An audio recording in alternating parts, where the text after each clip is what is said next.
Mumbai underworld don most wanted gangster Chhota రాజన్ను ఎట్టకేలకు భారత్ తరలించారు. ఇండోనేషియాలోని బాలి నుంచి ప్రత్యేక విమానంలో రాజన్ను ఢిల్లీ తరలించే దర్యాప్తు బృందాలు. భారత కాలమానం ప్రకారం రాత్రి 7:45 బాలిలో బయలుదేరిన విమానం తెల్లవారుజామున ఢిల్లీ పాలెం విమానాశ్రయానికి చేరుకుంది.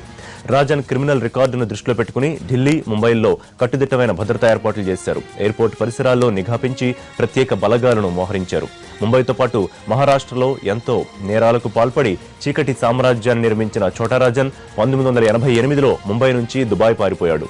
అప్పటి నుంచి విదేశాల్లోనే ఉంటూ ముంబై మాఫియాను కంట్రోల్ చేశాడు. అక్టోబర్ 25న ఆస్ట్రేలియా నుంచి బాలి వచ్చిన రాజన్ను ఇండోనేషియా పోలీసులు అరెస్ట్ చేశారు.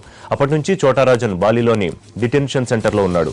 ముంబై పోలీసులతో పాటు సిబిఐ అధికారులు ఇండోనేషియా ప్రభుత్వంతో చర్చించి ఒప్పందం మేరకు చోటా రాజన్ను స్వదేశానికి తీసుకొచ్చారు. రాజన్ను భారత్ పంపేందుకు అంతకు ముందే ఇంటర్పోల్ క్లియరెన్స్ ఇచ్చింది.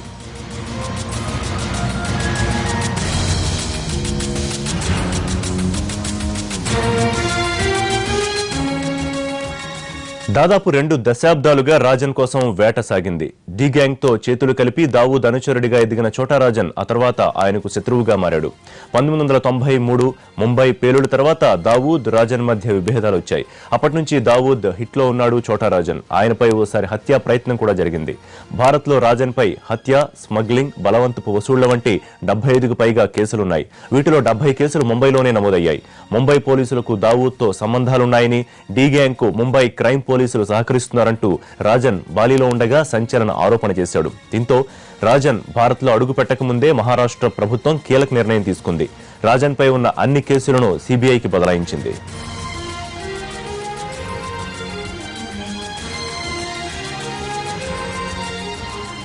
రాజన్ను ఎక్కడ ఉంచుతారన్న విషయంలో సస్పెన్స్ కొనసాగుతోంది. పాలెం ఎయిర్పోర్ట్ లో దిగిన చోటా రాజన్ను అధికారులు నేరుగా సిబిఐ హెడ్ క్వార్టర్స్ కు తరలించారు. రాజన్ తమ అదుపులో ఉన్నట్లు సిబిఐ అధికారులు ప్రకటించారు. రాజన్ కి ఇవాళ వైద్య పరీక్షలు చేయబోతున్నారు. ఇందుకోసం ఎయిమ్స్ లో ఏర్పాట్లు చేశారు.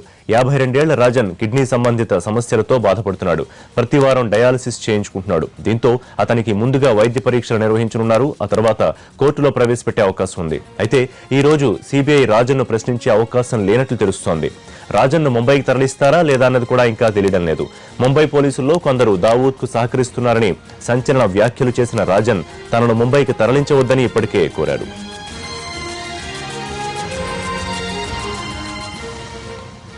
చోటా రాజన్ భారత్ తరలింపు సంబంధించి పూర్తి డీటెయిల్స్ మా ఢిల్లీ కరెస్పాండెంట్ సురేష్ అందిస్తారు. సురేష్, ఈ రోజు ప్రస్తుతం చోటా రాజన్ సిబిఐ హెడ్ క్వార్టర్స్ లోని రోడ్ లో ఉన్నటువంటి హెడ్ క్వార్టర్స్ లో ప్రస్తుతం పోలీసులు వచ్చారు. అక్కడ సిబిఐకి సంబంధించినటువంటి అధికారులు కట్టుదిట్టమైనటువంటి భద్రతా ఏర్పాట్లు చేశారు. చోటా రాజన్ కి వాళ్ళ ఎయిమ్స్ లో వైద్య పరీక్షలు నిర్వహిస్తున్నారు. మరి కాసేపట్లో సిబిఐ చోటా రాజన్ సంబంధించినటువంటి వివరాలన్నింటినీ కూడా అధికారికంగా ఒక ప్రకటన రూపంలో వెలువరించనుంది. దీనికి సంబంధించి కాసేపటి క్రితమే సిబిఐ అధికారులు స్పష్టంగా చోటా రాజన్ సంబంధించినటువంటి వివరాలను, భవిష్యత్ కార్యాచరణను ప్రకటిస్తామనే విషయాన్ని సిబిఐ అధికారులు కాసేపటి క్రితమే మీడియాతో మాట్లాడుతూ చెప్పారు. 10 సమయంలో సిబిఐకి సంబంధించిన హెడ్ క్వార్టర్స్ లో ఒక ప్రెస్ రిలీజ్ రిలీజ్ చేసేటువంటి అవకాశం. ఇప్పటికే మహారాష్ట్ర ప్రభుత్వం చోటా రాజన్ పోయినటువంటి కేసులు అన్నింటినీ కూడా సిబిఐకి ట్రాన్స్ఫర్ చేసింది. చోటా రాజన్ కూడా తనను ముంబైకి తరలించవద్దని చెప్పి రిక్వెస్ట్ చేశారు. ప్రస్తుతం అయితే ఎయిమ్స్ లో వైద్య పరీక్షలు నిర్వహించేందుకు సిబిఐ అధికారులు ప్రయత్నాలు చేస్తున్నారు. దాంట్లో భాగంగా ఎయిమ్స్ కు తరలించేందుకు పూర్తి స్థాయి ఏర్పాట్లు రక్షణ చర్యలు చేపట్టారు. చోటా రాజన్ ప్రస్తుతం సిబిఐ హెడ్ క్వార్టర్స్ ముందు అక్కడి నుంచి ఎయిమ్స్ వెళ్తారు. ఆ తర్వాత కోర్టులో ఇవాళ సిబిఐకి సంబంధించినటువంటి అధికారులు ప్రశ్న చేసేటువంటి అవకాశం. ముందుగా ముంబైకి తరలించాలని చెప్పి సిబిఐ అధికారులు భావించినప్పటికీ కూడా ఢిల్లీకి తీసుకొచ్చారు. ఢిల్లీలోనే ప్రస్తుతం ఉన్నటువంటి చోటా రాజన్ కంటిన్యూ ఇక్కడే కొనసాగిస్తారా, లేదంటే ముంబైకి తీసుకెళ్లి, ఎందుకంటే అధికంగా కేసులు ముంబైకి సంబంధించినటువంటి కేసులు ఉన్నాయి కాబట్టి అక్కడికి తరలించి విచారణ చేపట్టి పూర్తి స్థాయి నిజాలు రాబట్టేటువంటి ప్రయత్నాలు చేసి శిక్షణ ఖరారు చేసి దిశగా ముందుకెళ్తారా, దానిపైన మరి కాసేపట్లో ఒక స్పష్టత వచ్చేటువంటి అవకాశాలు ఉన్నాయి. Right Suresh, thank you.